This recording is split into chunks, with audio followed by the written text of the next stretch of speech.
আজকে ভিডিওটা হচ্ছে রথের দিনে। তো মা সকাল সকাল পুজো দিয়েছিল, আম কাঁঠাল এগুলোই খেয়েছি। আর এখানে মা বিকেলবেলা বাড়ির সামনে টাকা নিয়ে দাঁড়িয়েছিল যে রথ দেখলে রথ থেকে প্রসাদ নেবে আর রশ্মি টানবে, বাট বড় রথ যায়নি, ছোটো ছোটো রথগুলো দিয়েই প্রসাদ নিয়েছে, রশ্মি টেনেছে। আর আমি এখানে রেডি হয়ে গেছি, বেশি কিছু সাজিনি, জাস্ট একটা চুড়িদার পরেছিলাম।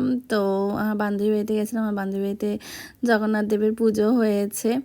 আর এখানে একটু প্রসাদ খেয়েছিলাম, তারপর আমরা চলে আসি, প্রসাদ নিয়ে পার্সেল করেছিল। আর তারপরে আমরা গেছিলাম রথতলার দিকে। যাওয়ার সময় আমাদের বটতলাতেই রথ দেখেছিলাম। আর এখানে রথতলায় এসে যা ভিড় পেয়েছি, কারণ রথের মেলা, প্রচুর জ্যাম ছিল। আসার সময় 3টে রথকেই দেখতে পেয়েছি, যেগুলো রথতলায় থাকে। অনেকেই তোমরা দেখেছো, বেলগিরা রথতলায় থাকে রথগুলো। আর বাড়িতে এসে প্রসাদটা খাচ্ছিলাম, খিচুড়ি, পায়েস আর চাটনি। আর এই দেখো, রাত্রেবেলা জগন্নাথ দেব ঘুরতে এসেছিলো, উল্টো রথে আবার বাড়ি যাবে। তো এটা পলিদি পুচকেটার রথ নিয়ে চলে এসেছিলো বাড়িতে।